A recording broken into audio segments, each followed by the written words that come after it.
the HBC Sharing God's Love podcast, part of FaithFood.Tv. I'm one of your hosts, Stuart, and always joined by Joelle, our other host. And just around the corner, we've got our other co-host and the person that puts the setup all together, Jason. We're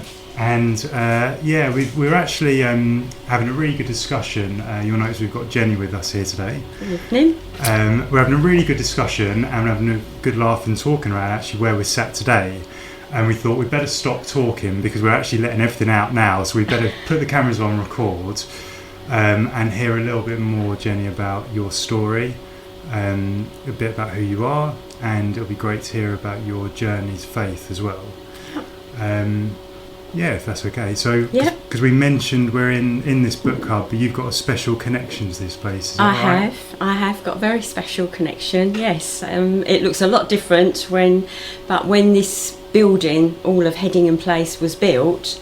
I was the first person that was actually in this unit as my hair salon. It was I was the very first person to open, and so it's. How many years ago? We're talking about 25 years? Oh, yes, more like 30, 35. Wow. I think it was about 1987, 88, I think. Oh, wow. So I was born in 88, so around, So you're making me sorry, feel I'm not really trying to, old now. No, you look great. Yeah, thank you. So, and it was a hair salon originally? It was a hair salon originally, yes. Lovely. And then I can't remember after that, because when I sold it, it was still a hair salon. It was then turned into Pink's, who is now over the road. I think so. It then went from Pink's then to the Indian, and and then after that, then I think you guys came in as with the charity, So you've seen a lot of change then in this area and this place specifically. Yes, I have. Yes, definitely. But as I say, in those days, so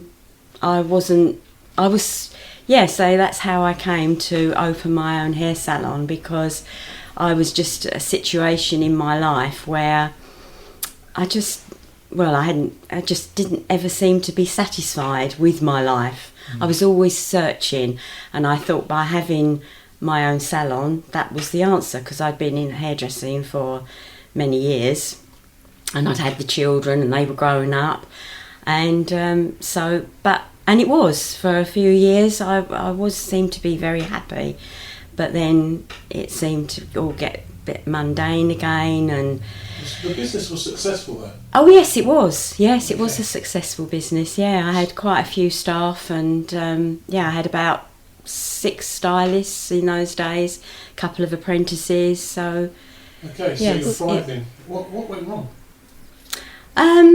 Well, I think it was more personal. I think it was my marriage. I wasn't happy in my marriage, and unfortunately. And the inevitable happened. I'd met somebody else, and so I left the marriage. My children weren't children, they were in their teens, but it was just the hurt and the devastation that I caused. I mean, everyone realises when you break up a marriage, there are going to be, the family are going to get hurt. But I thought, being that they were older and my daughter was engaged, but no, it was because of the age. Yes, it was just the devastation of it. They're still like and young inside. Yes, and anyway, and then I moved to Spain with my then husband, my second husband, and that went swimmingly well for a few years, and I had a salon out there, and then I came back because that all went pear-shaped after 7 years, it picked up and it was successful. Yes, for a while? For a few years, yes, okay. And then. So you're good at business. There's no doubt about that. Well, I class myself as a good hairdresser, but I'm the paperwork side? The paperwork side. No, I had two husbands that were fairly, well, my first husband especially, because in those days, he had to do everything. There was no, just about had a calculator. And but my second husband, he probably wasn't quite so good with money. Hence, we did lose everything. Okay. And so but investment side, the side of it investment. was So then I came back. And I got a job, fortunately, straight away, being a hairdresser.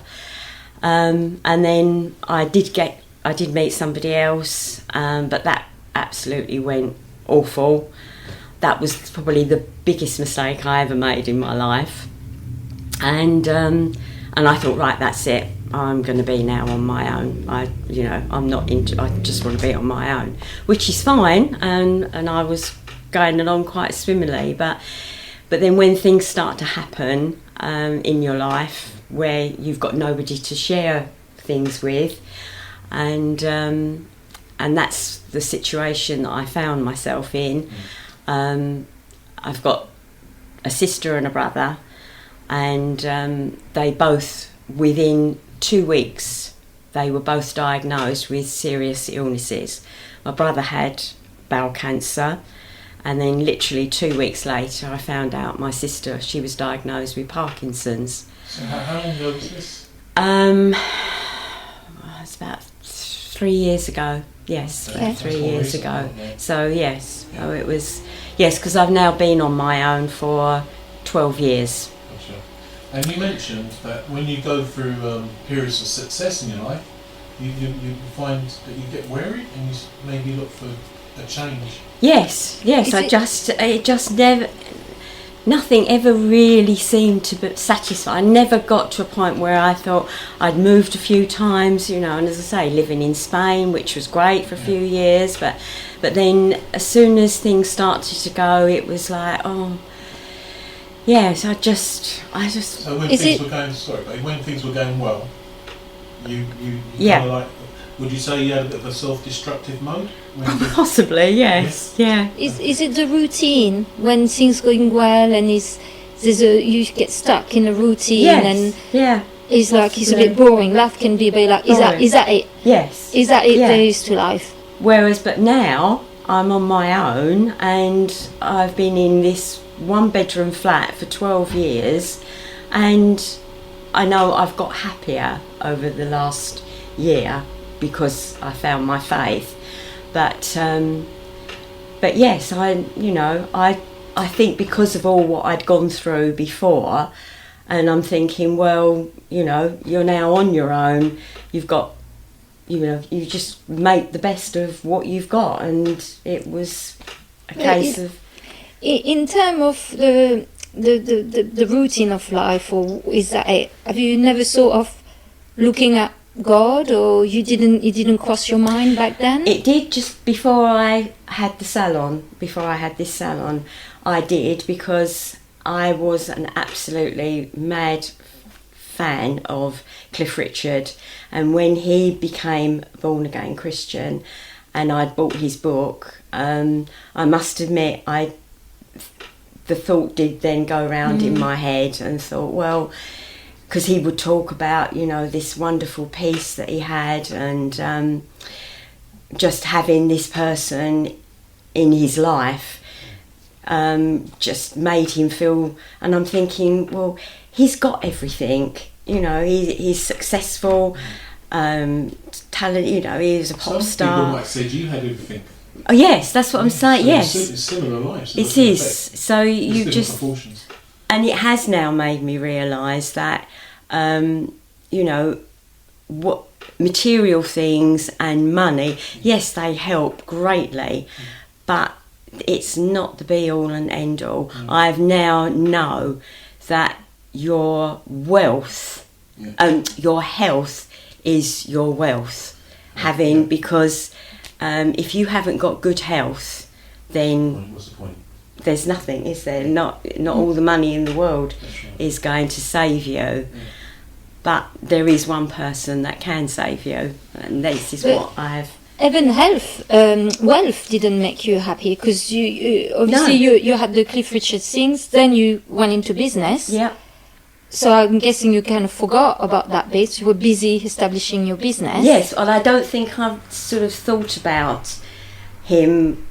Yes, obviously I did. I'm thinking, I wonder why, but it didn't really connect then. The what he was or what he'd found in his faith that.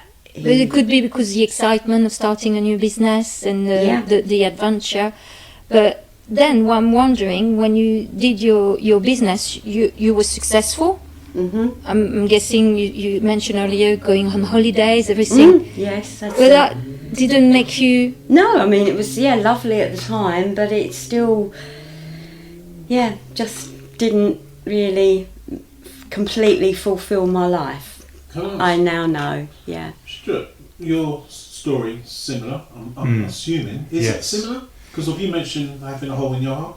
Yeah. Or something that you're just trying to fill. Does it sound similar to... Yeah, it is. I think that we, so Jenny and I, for people watching, go to the same house group. So for anyone not familiar with a house group or a small group, it's where it's not in a church setting. Typically, it may not be in a church setting. So we go around someone's house and get together and talk and read scripture. Or we started by doing, I think it was Life Explored, wasn't it? The video series. The Life Explored. Life Explored. Then we quickly changed that. You didn't do the Christianity Explored, did you? No. No, it was the Life Explored. That's right. And this was quite. We connected. I feel. I hope Definitely. Yeah, we did make a connection. Definitely. Yeah. Because I think for a number of reasons. One is definitely coming to faith at a really similar time or the same time. Yes. But I think that we probably saw a lot in each other as well in terms of the patterns of behaviour and the seeking. Yeah. And a lot unsaid as well. So. I think that we have different stories, but I think at the root of it was the same thing around thirst that couldn't be quenched. Yes. So I can completely relate to your story. Mm. I do have a question actually, and maybe we've answered this through the things that have been discussed already, but what would you say, Jenny, you put your faith in previously? So before becoming a Christian, say it could be 3 years ago or it could be 20 years ago. You now put your faith in Jesus. Mm-hmm. What did you put your faith in before? Oh gosh. And that's a big question. Sorry. Yeah, I was going to say, you always come out with big questions. Was it Jack Daniels? No. I can't answer that. I really don't know. I really don't know what I put what you've said. Sorry, I think what you've said so far, you'll be on a really good plane if you're busy trying to achieve your next goal, trying to achieve your next goal. Yes. I think possibly. Yeah. I seem to function under pressure. Yes. So. Yes, I remember my sister saying that to me once. She said, "You definitely seem to function under pressure."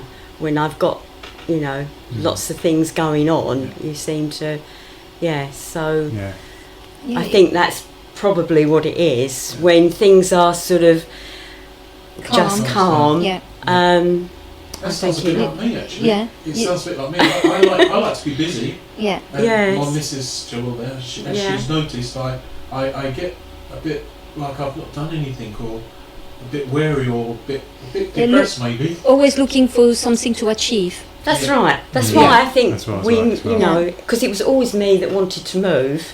Yeah. Whenever I got into that sort of rut, like I was thinking, well, let's move, because then we, it's all... Things can be new there. We can try to achieve something new. I heard something, sorry, just on that point, that was really stuck with me. And please, we have the person that will be able to correct me if I'm wrong on this.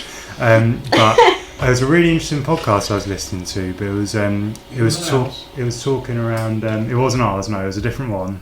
But it was that, in a way, that kind of busyness and trying to introduce change. Mm-hmm.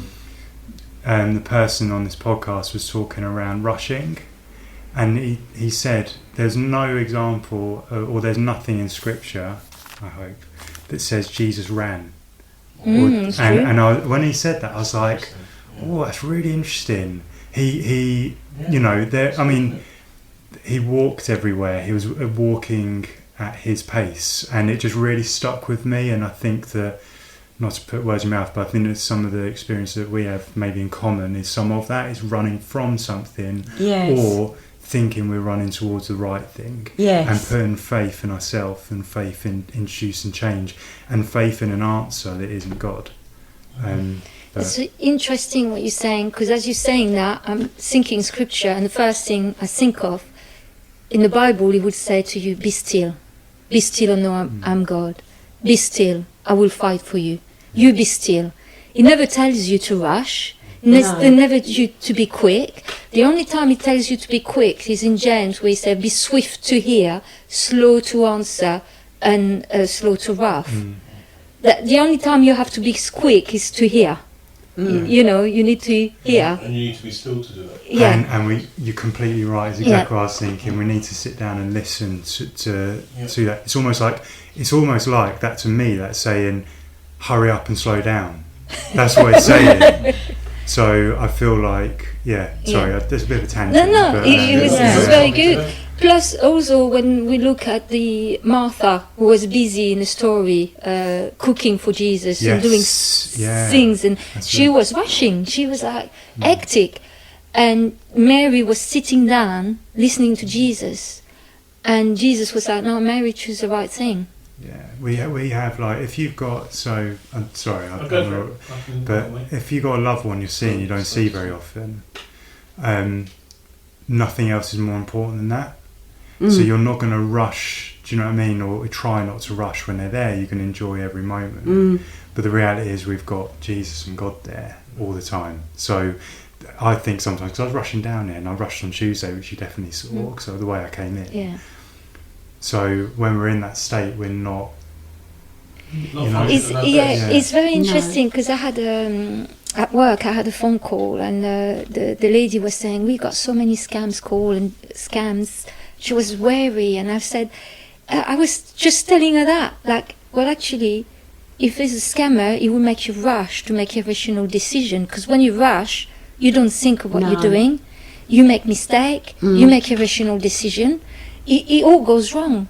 But if you relax, if you're still, you will think about what you're doing. And I was saying that to this lady, I was saying, you need to relax. If it makes you rush, hang up the phone. This is not, it's not correct. To my question, Jenny, would you say that you're anxious? That you're an anxious person? I don't Do you think. recognise that in yourself? I don't think so. Would you say? Would you? No, I suppose I can feel anxious at times, but I wouldn't necessarily say that I am an anxious person. No. I'll say in the past, if you're, I'm just saying, if the way you've described yourself as when things are going well, you tend to get a bit restless. Yes. And a bit destructive in decision making. Yes. When I say obviously not purposely destructive, but your decision making it kind of like crosses the border of right and wrongs in the past. Would you not class that as being anxious? Is that not? No, I think if anything, is looking for excitement or looking for. Anxious is when you worry about so much, isn't it? I would not see you as an anxious. No, I would show you of someone who would do thrilling stuff, like go on a plane and go on a parachute, like to get thrill out of life. Life can't be boring. I'm not sure she'd do a parachute. I mean by that, I don't mean not everyone. Not everyone can go into business. You have to have a certain characteristic about yourself. Yes. You have to be a go and get person. You have to be someone who actually don't mind the thrill, don't mind the rough and tumble of life. A question which is slightly different, quite completely different. I think it's the second time I've heard you say this in your testimony. The damage you caused when some of these decisions you've made, and if I'm honest, I find you extremely humbled and humbling when you say that. The fact that you look back and you've owned it. Look, I've made these decisions and they've affected these people. Yes. And you when you talk about it, you're apologising. that I've made the decision and they've hurt these people. And a lot of people, when they go off and they do something wrong, especially when it can be considered as the worst sin, especially against your own family, they're in denial, even years later. You've come to the conclusion that, and you've owned up to it. I mean, I know it's there's always two sides in a marriage and that, and but my children were innocent, although they weren't, as I say, they weren't small, but because they were my children, and I just did not. I don't know. It was just, I knew they'd be hurt, obviously, but I thought being older, sort of being in their late teens, 20s, they would possibly have understood a little bit more, but it's the opposite. yes, they had absolutely no idea at all how unhappy I probably was, to have done that. And they really took a time. Somehow kids normally feel that it's their fault. Is that what did they go through? That's not something else. No, I don't know. I don't think they felt it was their fault. Yeah, because they were older. Normally kids feel like that when they're young. I don't know what adult kids go through when they're... I think you're angry with the person who you think is at fault. Well, they just saw their dad absolutely devastated, and that was it in a nutshell. It was seeing their dad so broken at the time.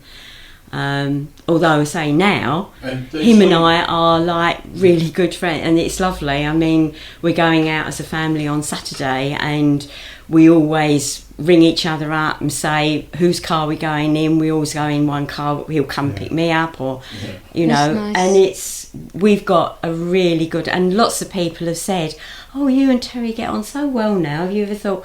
But no, we are better as we are, definitely, and he agrees now.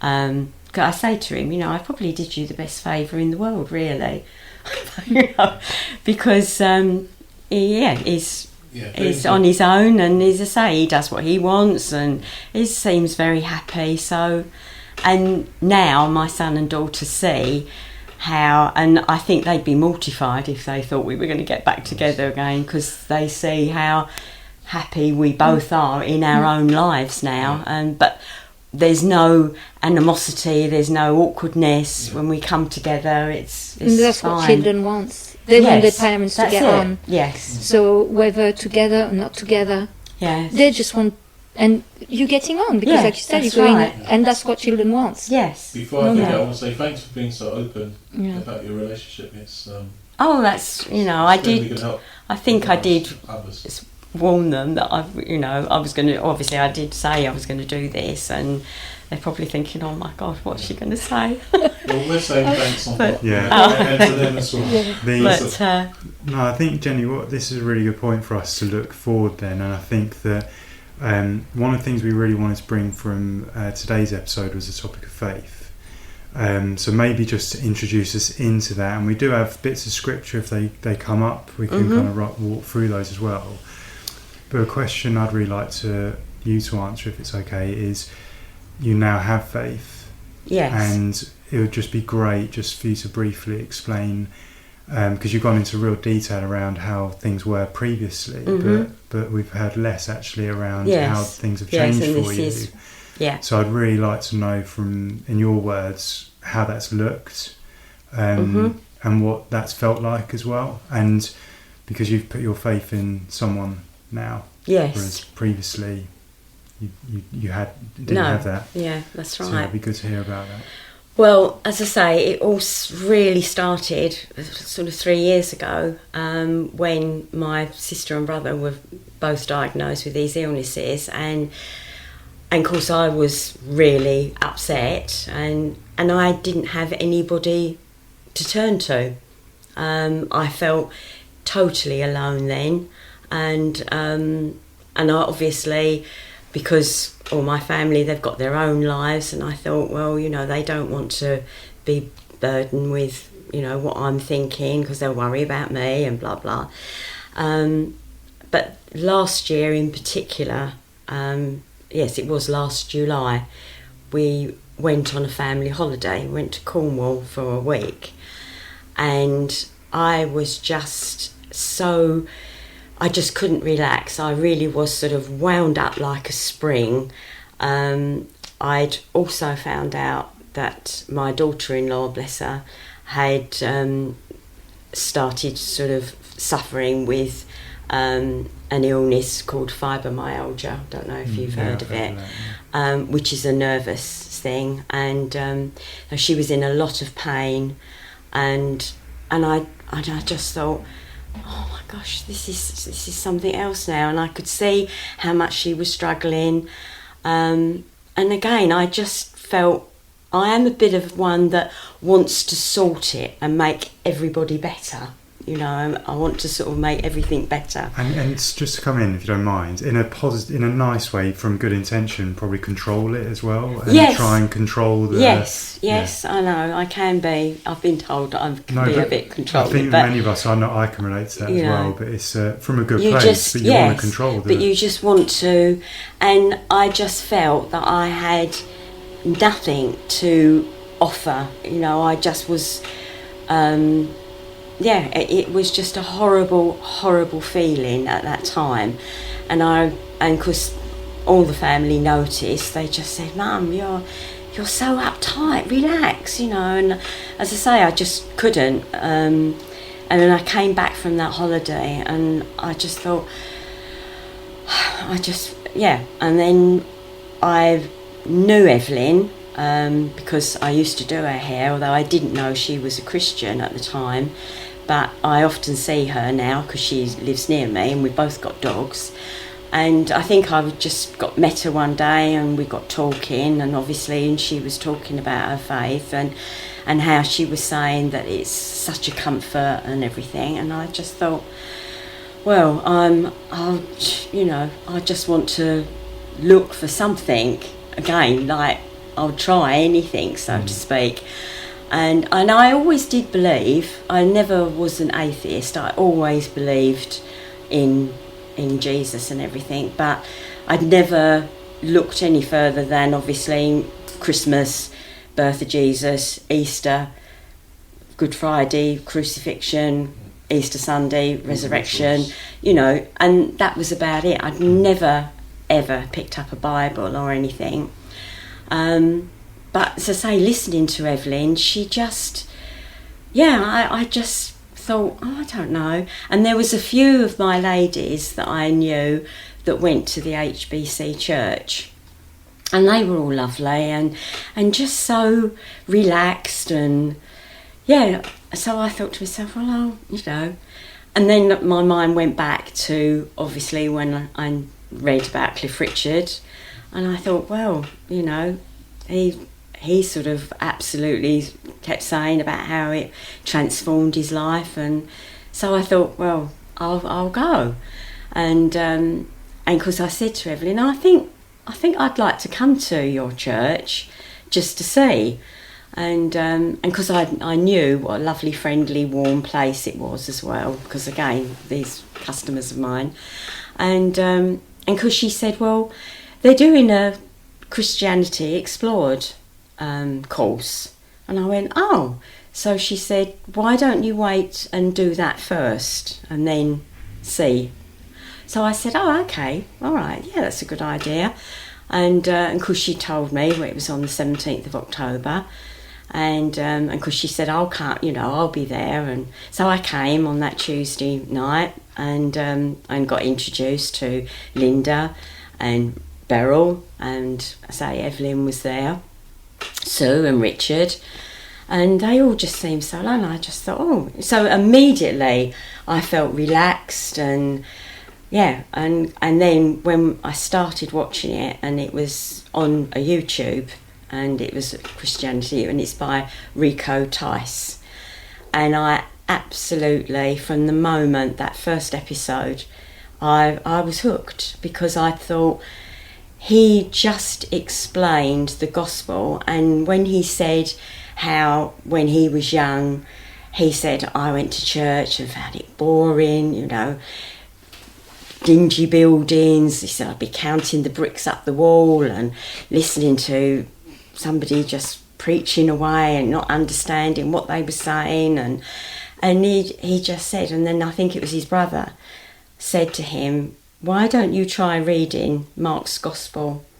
And he said, and then he said the moment I started reading it, and just opened his eyes to this wonderful man that God had given us to show us what he was going to do for us as well. And yes, and because I say after that first and every, I think it was 6 or 7 weeks, I just didn't want it to end. I just sat there and then I thought, well, even after the first Tuesday, I thought, well, I'm definitely going to church. But I must admit, I did think that I would like to try other, you know, I'd like to try, is it St Peter's on, what's the church on Rochford Golf Course? Yeah, it might be. I think I know the one you mean, yeah. I can't think of it, yeah. I think anyway, St Andrews, sorry, Okay. St Andrews. Yeah, there's St Andrews at Rochford and there's St Andrews down at top of Ashington Hill. And I must admit, I've always liked going into churches, always. I remember my daughter and I went, about 15, 16 years ago, we went to a midnight mass. She was living in Malden at the time, and we went to the church there. And I definitely, every church I ever go into, even then, I got this feeling, and I always felt so emotional. Yes, it was just a wonderful feeling. So I wasn't sure. I thought, well, perhaps, you know, I'd like to try different churches to see what I feel most at home in. So, but I went to the HBC on that first Sunday, and no, as soon as I went that Sunday and met everybody, and I think that's what it was. It was just the fact that it's not the typical old, although they are beautiful and I do love them, with stained glass windows and everything, but it was just this lovely warm feeling the moment I walked through the door.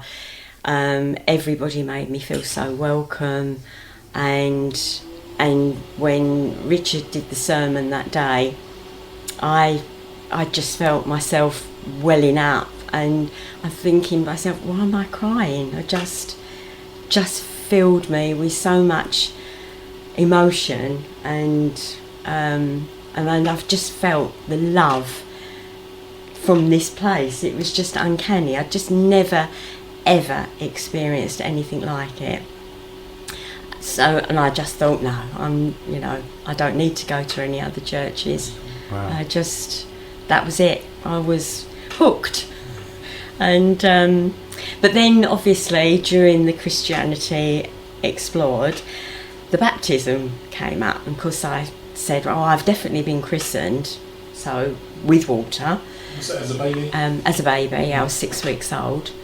But of course, as Richard said then, well, that was your parents' choice. Yeah. You know, you are making this commitment, and so, and then I thought to myself, oh, I don't know about being baptised. I'm thinking my hair's going to get wet.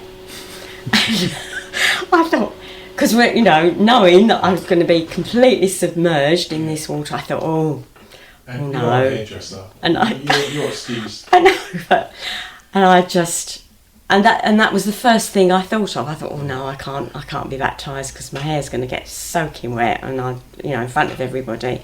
I thought no. But then obviously the more I was going and everything, and I thought, well, yes, I think I would like to be baptised. And then by the time I really felt I'm ready to be baptised, I thought, oh, blow me hair, it's just going to... yeah, I did. But for those people watching that weren't there that day.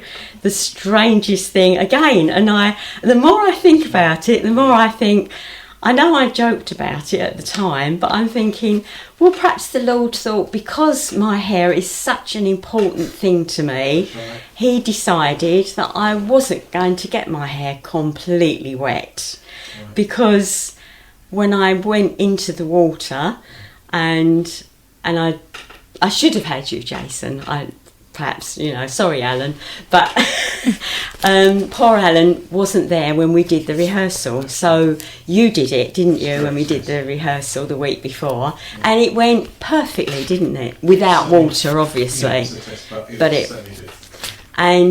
of course, Alan, bless him, for some reason he thought I was going to bend my knees.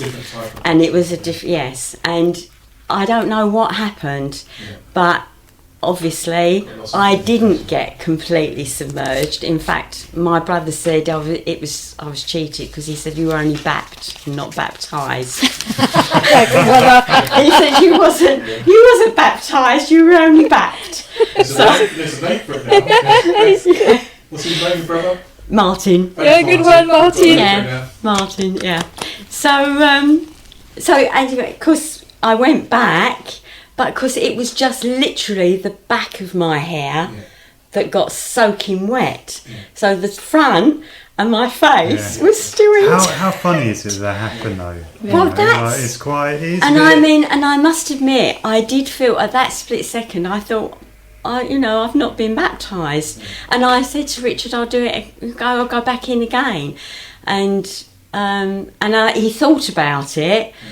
But he went, no, you have been baptised. Yeah. And I said to him, I really don't mind, And he went, no, you're fine, you have been baptised. Yeah. But the more I thought about it, I thought, well, the Lord knew how important my hair is and thought, no, we won't completely. Yeah. Even he knows all the numbers of your hair. The numbers. Something I think is just to bring out what you shared is... and it's slightly off topic of faith, but it just shows, doesn't it, how important it is to have, or now this responsibility falls on all Christians, but when someone asks you a question, to how you help people, because Evelyn for you was that person. And it's just like that little kind of offer of Christianity Explored coming down. Yeah. And I think there's a lot of people that have similar stories like that. I know I do as well, but it just shows you how important that is and how delicate that is as well, because it could very much have not happened that way. Oh yes, absolutely. I mean, as she said, she has got ridiculed for her faith. A lot of people really can take offence if you suggest, about anything to do with Christianity. It's I don't need that in my life. I'm perfectly all right, sort of thing. But I remember Linda saying on one of the first sessions that when she said, I don't know how anybody in this world today can live without faith.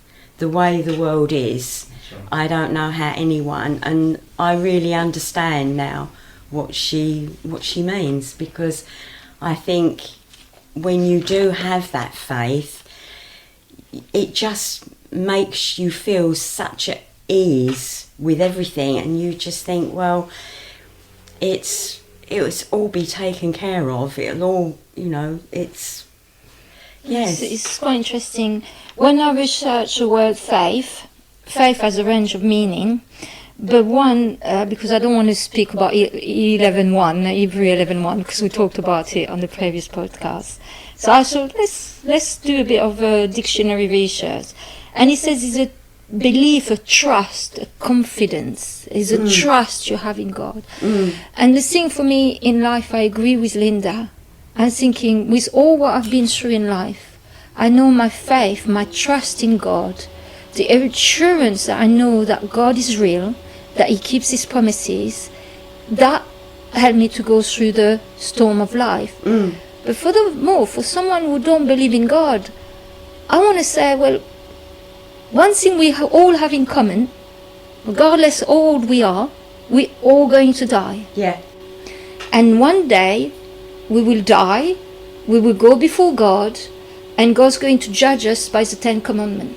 He's going to say, okay, have you got any God before you? Yeah, Lord, I did. Have you done that? Have you done that? We all lie, all committed adultery. If we don't accept Jesus as the mediator, as the one that took our sin, as the one who will come before God, said, that's all right, Father. They accepted me, they received my sacrifice. If we don't do that, it's the object of our faith that saves us, not kind of coming from within us. So it's what we put our faith in, which is Jesus, and without that we've got nothing. So it's not just about, what I'm trying to say is not about riding the storm of life, although that's a great thing to have. Because some people may say, well, I'm well, I've got my life, like when you had your business, you didn't think it was fine, you know. But okay, you're fine. You don't need a peace or someone to you can trust in. But one day you will. If it's not in this life, it will be in the next. And people that don't believe at all, that say, well, you know, I'm going to say there are a few in my family even that think, well, you know, you believe just because it's written in a book that was written 2,000 years ago. How do we know that, you know, there's so many people now that think that you just die and that is it, nothing. Which you think to yourself, well, okay, but people that have faith, well, you think you've got nothing to lose. If you, like Richard has said, if there isn't anything at the end, we've lost nothing. But look what we have gained, where the people that don't believe in any, they just think there's nothing, they're going to... Yeah, but even those... sorry. Your family members and friends, family and friends, do they realise that you've got another man in your life? When I say that, Jesus, meaning that you've accepted Jesus Christ in your life, but when you tell your testimony, it could come across that you found the church is very warm, you know, they hear all these things. Do your family and friends understand that you've found a person? They are very, very happy for me that I have found something. You know, they not even just the Lord. I think they're thinking more of the people, my church family. You found yes, they were all quite, I can confidently say, they were all quite impressed with the church when they came to the baptism. I think they couldn't believe how joyous it was and friendly, and I think they all thought that it was going to be like a typical high church, you know, all very quiet and sermon. Sounds and like they saw what you saw in the church, basically. Well, yes, I think they probably did. Yes, and that's what they're pleased about. They now know, even if nothing else, that I've got a lovely circle of new friends that I've made. So I think that's what they're more happy about. But it's more than that, isn't it? Oh, for me, absolutely. So the question is, what could we say, or what could we bring to the discussion to point out that person more, who it is, basically, for the reason why we attend? It's not because it's just one people and we see the love. No. It's because... I think there's something that someone said to me which was really, this person really close to me, which was really meaningful to me, which is different than the response I've had from other people. I don't know if it's the same for you, because a lot of people to me, and I don't know about you guys, but said, I'm glad you found something that really makes you happy. That's exactly the same words that was said to me. I hate when people say that. So it's someone, not something. Yeah, that. So it's what we call our family. Sorry. Take it back. No, they can come. But I think that what one person who's really close to me said is that I understand that the benefits you're experiencing are secondary. It's the faith that's the central thing. It's pretty much what that person said. So what he's basically describing without having language is it's the fruits of the Spirit. And so yes, we do as an individual benefit from that, but actually it's not about that. It's about our faith. And I think it's something that... it's a faith in Jesus. Yes, that's what I mean. We kind of like have to spell it out. Yes, I'm not saying for you, but when we talk about faith, for non-believers or not people who haven't received what we received, we have to make it clear that our faith is in this person. Yes, this person absolutely. did this, it's having this effect on us 2,000 years after he did it. Yeah, and just to follow up on that point, there's a really catchy title to this book. I haven't read the book, but I listened to, again, a podcast by this person, same title, and it's called I Don't Have Enough Faith to Be an Atheist. And I would like that book. I've listened to an audiobook version of it, and I think that there's a misnomer that I think as human beings we all do put faith in something. Yes. As Christians, someone. Yes. So whether that be football, TV, your it could girlfriend, be ourselves. But I think that the particularly if anybody may be watching, you may be an atheist. There is I've found some really interesting things around scientific research that there's a lot of faith and unknowns around the origins of life. Yeah, like aliens. Yeah, but even just things like, I was listening to something the other day that around protein folding, and how proteins are formed, and the fact that we can't really replicate DNA, and we don't know how that evolved. So it's way beyond my personal knowledge, but I think that for me, what really struck home with that is that we all do have a leap of faith. There are very few people that can kind of have the level of knowledge when it comes down to the traditional arguments of evolution or scientific theory. People put their faith that those things are right. And I think that the question I'd suggest to people, and I think many of us have asked ourselves, is what has that led to? And I think that now as a Christian we put our faith in someone that we know is the truth.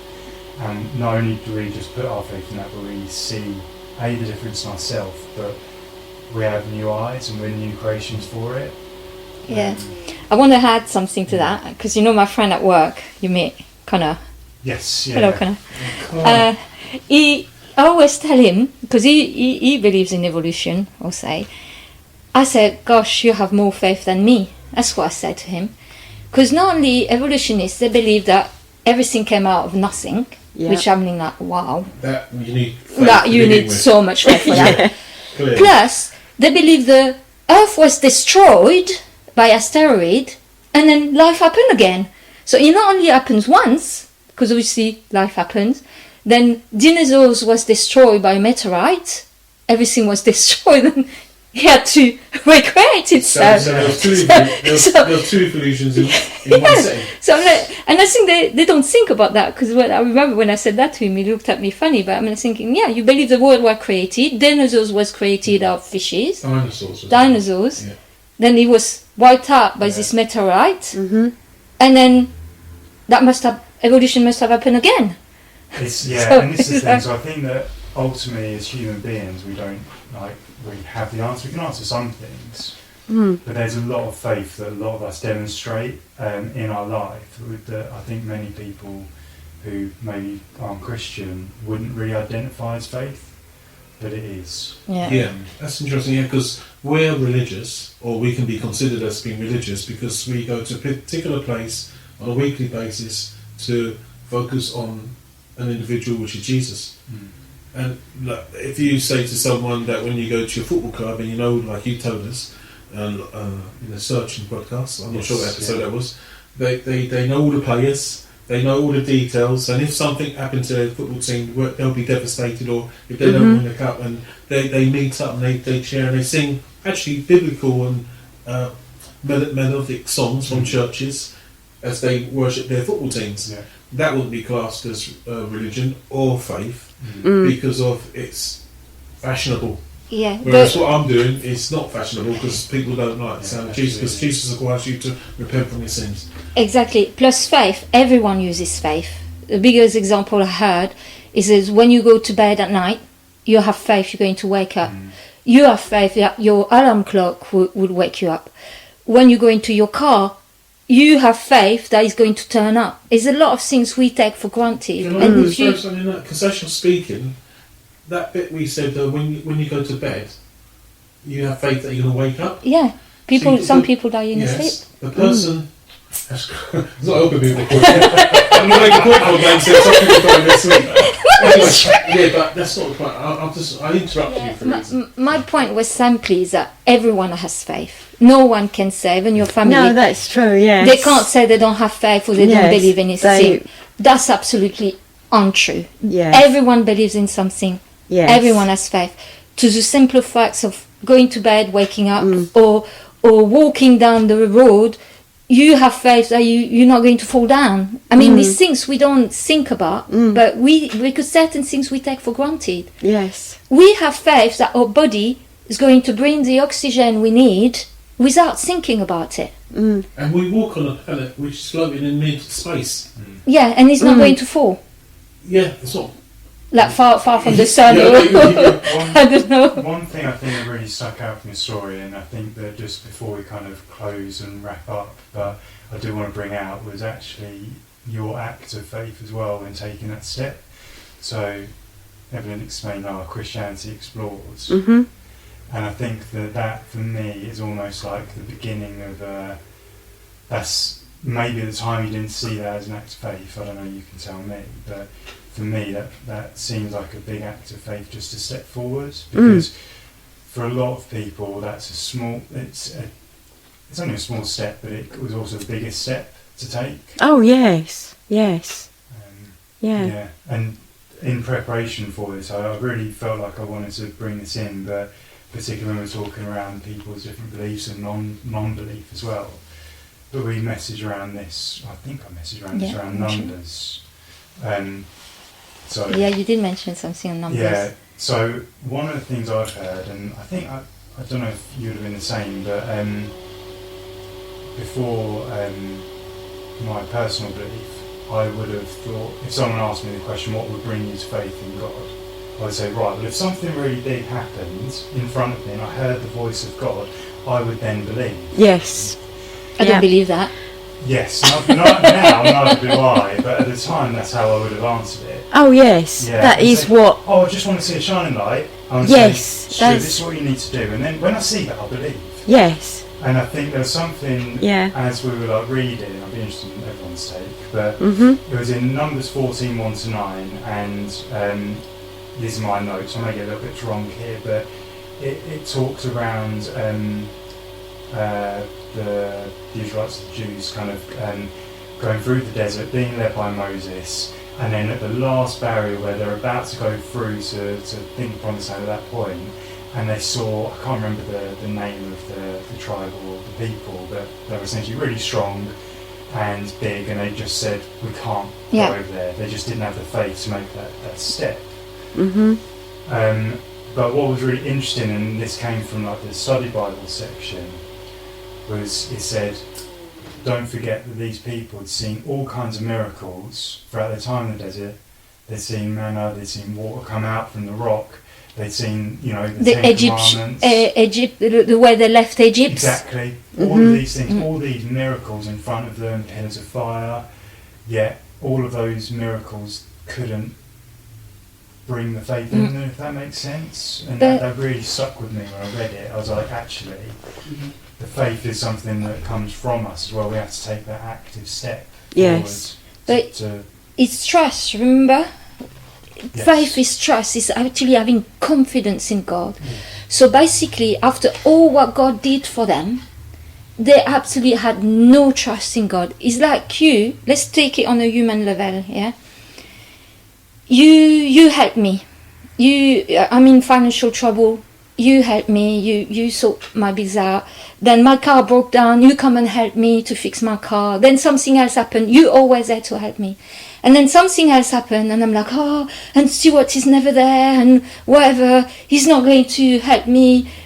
You get hurt because you would think in your human mind, this woman is ungrateful. She noticed, I'll help her there, I'll help her here. I was there, I took time out, I did that, and she still can't see that I can help her. So in a way, that's what the Israelites did to God. Is that, God, we don't trust you. You're not good to us. You're never there for us. We always have to do stuff, and they're too strong. They're going to kill us again or whatever. Yeah. And that's why they wandered 40 years. Yeah. That was the punishment. Have you got an experience you've had, or something where you've had God come through for you? Yes, I did actually. It was a time a couple of weeks ago, about a couple of months ago now. It was of course my mother has been in and out of hospital. She's 97, and this particular time she'd been in and out of hospital. She was in a week, out a couple of days, then back in again. And this, I think, was like on the third time. And I came home from the hospital and I really did feel alone. I didn't feel God around me. I couldn't feel his presence. I felt alone. And that night I really prayed hard and said, please,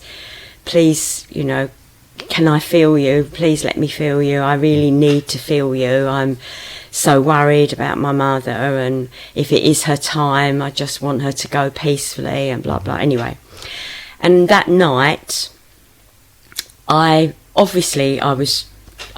dreamt, but what I dreamt that I didn't realise at the time, it was absolutely so vivid. I thought it was really happening. I didn't realise it was a dream. And I felt this, I'm on my own, but I've got a double bed. And I felt this person in bed with me. It was this heavy weight right up against my right-hand side. And I can remember thinking, oh my gosh, there's somebody in bed with me, and I'm trying to move away, and I just couldn't move. It was a really hard, heavy person, and it frightened me, obviously, because I really knew I was in bed, but I didn't realise I was dreaming, but because it was so vivid. And then I woke up, and I thought, oh, it was a dream.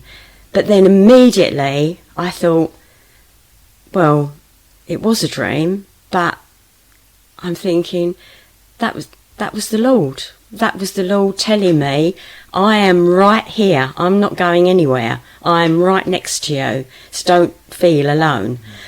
And I remember just turning over and going straight back off to sleep. And in the morning, I got up, I opened my blinds, and it was a beautiful, beautiful sunny day. And it was a Sunday morning, and as I opened the blinds, I get the sun come in, and I've never always, know the sun comes in of a morning, but this particular morning, this sun seemed so bright, and it just literally shone straight at me, and I just stood there at the window and just sort of said, thank you, Lord, thank you. And the tears were just rolling down my face, because I thought, I will never doubt you again, never doubt you, that you are not beside me. Amen. It was the most fantastic experience. I remember you sharing that in church, actually. Yeah. And that was when, that psalm, especially Psalm 91, is just And what is that psalm, if you don't mind reading? Do you want me to read it? One of us can. Just put my glasses on. Of course you don't.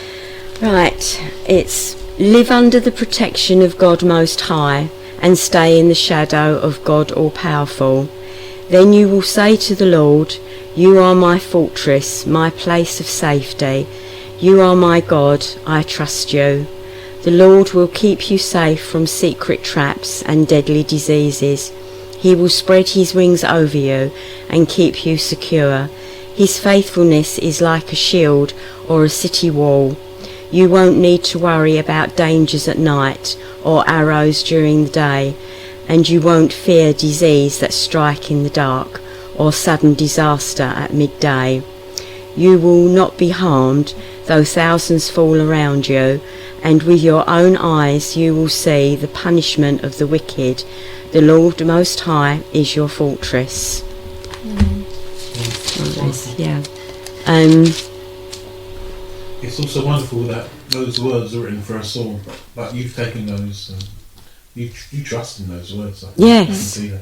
Yes, You I trust say, and I did tell my family. I said I'd had this wonderful experience, and yes, and I think they thought, wow, you know, because I said when I got up that morning, I felt like I'd won the lottery. I've never ever felt that feeling. You know, it was. From your testimony, from always searching for the next thing to fulfill Yes. you, to get to a place where you're saying you felt like you won the lottery, it's like you've arrived at the destination. Exactly. Yeah. Praise God. Yeah. Jesus gets the praise for it. Thank you. So, yeah. I've got to say one. I feel led to ask you to tell us a little bit about, just a little bit. Obviously, you've received Jesus and He's affected your life so much that He's changed your life, and you're walking that life now. Mhm. But we've spoken about Jesus a lot, and we're here obviously doing a podcast, regular podcast, and there's a purpose behind it because we want to spread the gospel. We know there's a need for people out there. They need to hear the gospel. They don't have to receive the love, but it's on offer, and Jesus needs us, His people, to share that offer, and that's why we do the podcast. So I feel that I need to request you to tell us what we know what the benefits are, but that's for your living on life on earth. But we mentioned obviously death as well, and without getting all gory, I feel we need to talk a bit about the consequences before we wrap up. Does that make sense? Well, it's interesting because I wanted to share a story on the back of what you shared. I don't know if it's the story of Lazarus and the rich man. Yeah, that'd be perfect. So, because you said, if I see a light or if it's thunder now, I will believe in God, and you know. Anyway, Jesus gave a parable, and I believe when Jesus gives a parable, he's talking about real issues, like things that happen. And basically, you had this rich man who lived in riches all his life, and he died.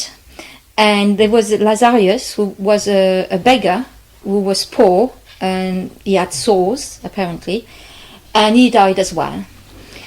And Lazarus went to Abraham's bosom and was comforted by Abraham.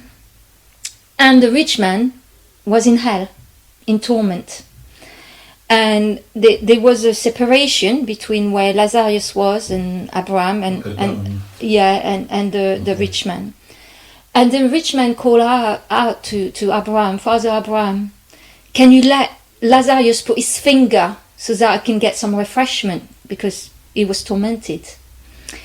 And Abraham said, no, sorry, there's a dome or there's something we can't cross over. You that's it for you.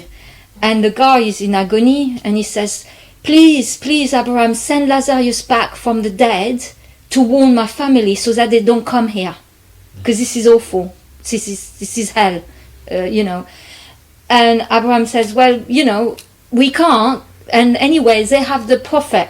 You've got the Bible, or you've got Moses. They've got the prophets. But I'm seeing today you've got the Bible. But yeah, so they can listen to them. And Christians, but and the rich man says, no, they don't listen to them. They don't listen. But if someone raises from the dead, they will listen. And Abraham response is, well, if they don't listen to the prophet and to Moses and to the Bible, to the word of God, then they will not listen even if someone raised from the dead. And the powerful truth of this story, because you said your family believe, they don't believe. Some of them don't. Yeah. The truth of the matter is proven that Jesus is an historical figure. No one disproved the existence of Jesus. Jesus actually was the first man, fully God, that rose from the dead. Someone actually rose from the dead. And to this day, no one wants to believe that one day, if they don't repent, if they don't give their life to Jesus, if they don't acknowledge what Jesus did on the cross, they will go to the same place this rich man has gone to. Yeah, I've got something to say on this, but I feel like I'm being called today. So what I think your question is asking is that essentially for many people the ultimate is around death and what happens to us. Mm-hmm. So that for many people, or for it's basically the ultimate thing, isn't it? So if it's I think that a lot of people don't care. Yeah, They just turn around and say, well, once you're dead, you're dead. That's it. Yeah, I think, how do I put this? I've met a lot of people that have a similar view, but there are some people that say, oh, I'm not so sure, I don't know, I don't really think about it. For me, it's an incredibly important question. You want to be confident in that answer, and I really feel that it's such an important question. You should, when it comes down to what Jesus says, what it says in the Bible, it should be looked into with humility. I think a lot of people think that they know the answer, but really they don't. And they should, I don't want to get too preachy here, but really approach this topic that we were talking about with humility and really look into it, because I think that's what a lot of people have done and have come to faith as a result of it. But a lot of people say they're really confident about the fact that there's nothing after death, or they don't care. I do wonder, I know this sounds really morbid, but I do wonder how many people on that plane on the Twin Towers, you know, that awful tragedy that happened, they knew they were going to die. How many have never even thought about faith or that, but how many actually did put their hands together and say, God, please. And that's humility, because you, at that point, you're, in a way, if you don't have a faith, you're having to accept that point that maybe you don't have the answer and you're having to put your faith in something else and you've got it wrong. And I think a lot of people are, it's a bit of a blunt word, a bit ignorant, or they're maybe saying they know what's in this book and what's said about Jesus, but actually don't. If that makes sense? I think that I'd rather, as a person, and I'm so thankful for the place I'm at now, the fact that I took that step to actively look with an open mind. And I think that people need to do that, because we are going to die one day, whether we like it or not. Can I finish on this note? Or do you want to say yours first? I just want to say quickly, I think the problem when they say, oh, when we die, is because they don't think about death. No one think about death. We only think about death when we're on that plane that's about to crash. Yeah. Or we been diagnosed with terminal illness. Yes. Or like we talked about, that if you're in a war, you start praying because you know now there's no choice. It's like you're going to die. Yes. If someone you were going to say at 5 o'clock you're going to die, they're going to view that day very different, and they will have humility to research. Yeah, I think it's very important that if people get the opportunities to listen to our other podcasts, especially the one on searching, which was done a couple of weeks back. But I feel also to share of all the, because you mentioned the plane, I was pointing at that. I was thinking, Lord, shall I finish with this? Shall I say this? And when Jenny mentioned the plane, I thought, okay, that's confirmation. So basically, of all the trips we go on, what trips don't we plan?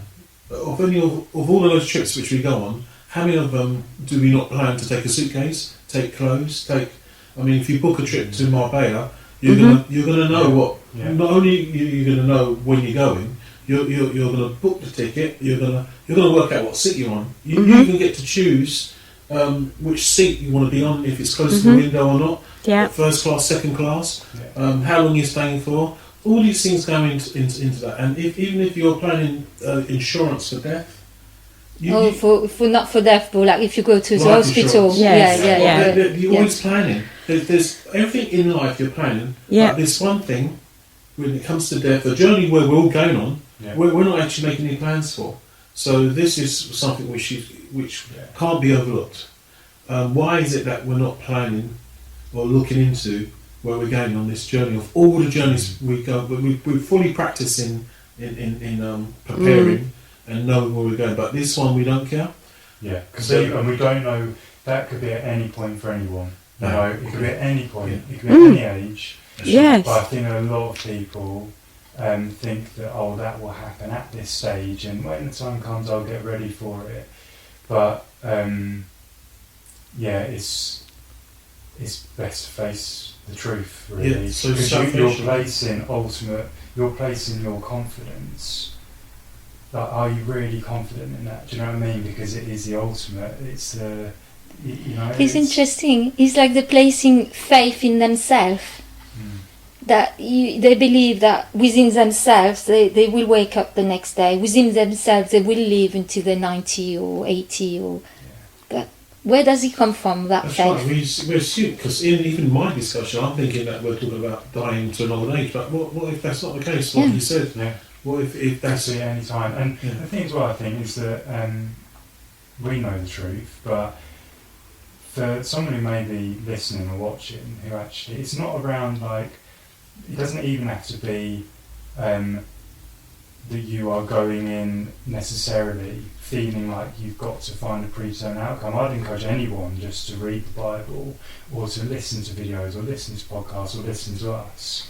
And I think the more that people really approach it from a true place of humility, they will find the answer. I firmly believe that.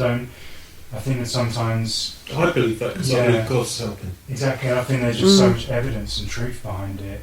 So I think that maybe not, but there might be some people out there thinking, well, if I want to become a Christian, I've got to make that decision, and then I'll look into it and I'll start reading the Bible, trying to work at it. But I think that anyone could, if you're truly humble, I challenge anyone to read this and not become a Christian from a true place of humility without preconceived. I think saying to become a Christian could be part of the problem, because that's not popular. So it's when people go, when I'm searching, when Jenny's searching, when you're searching, you wasn't going on, I want to become a Christian. You were searching for contentment, for the truth. It so happens that it's found in Christianity. You have the answers there. So it's not like anyone goes out and says, I'm going to become anything. No. No, you want to meet the giver of life. And the one that can only promise eternal life. And that's Jesus Christ. That's Jesus. So glory goes back to Jesus. Amen. Wow, Amen. what a great conversation. So we can carry on, but I think I think from all three of us, we just want to say thank you so much, Jenny, for coming. Oh, I've loved it. Thank you. Thank you for... You should come back on the show. Yeah, it's a good part two. Part two. If you want. But no, it's been really great. You've shared a lot of things, and It would be great to come back and say, guess what? So many of my family have now become and they can come back Christians. too. Well, if any of them listening, they're bold enough to come on the show. We'll be gentle with them. So again, thank you so much. I just want to say thank you as well. So thank you. But just thank you to everyone listening as well.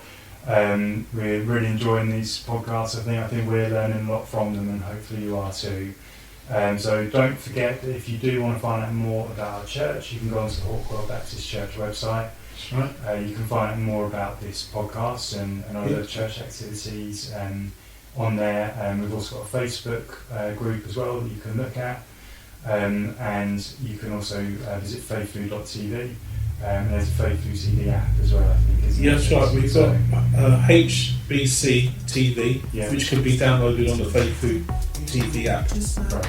Lovely. All the links are actually in the description. Thank you very much.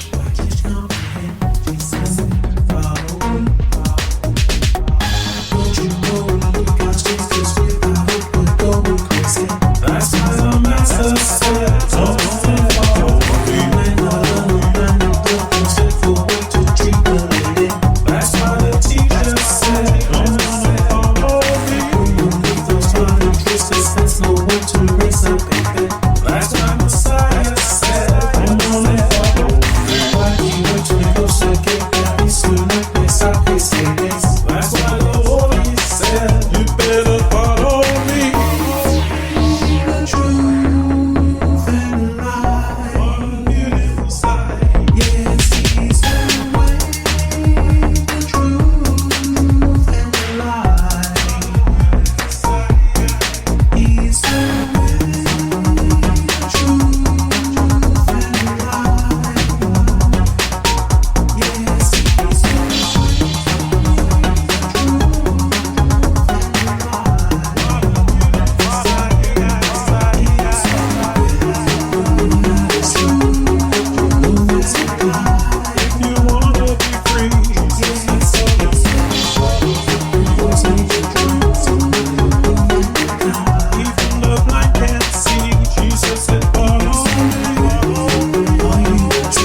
it's a proper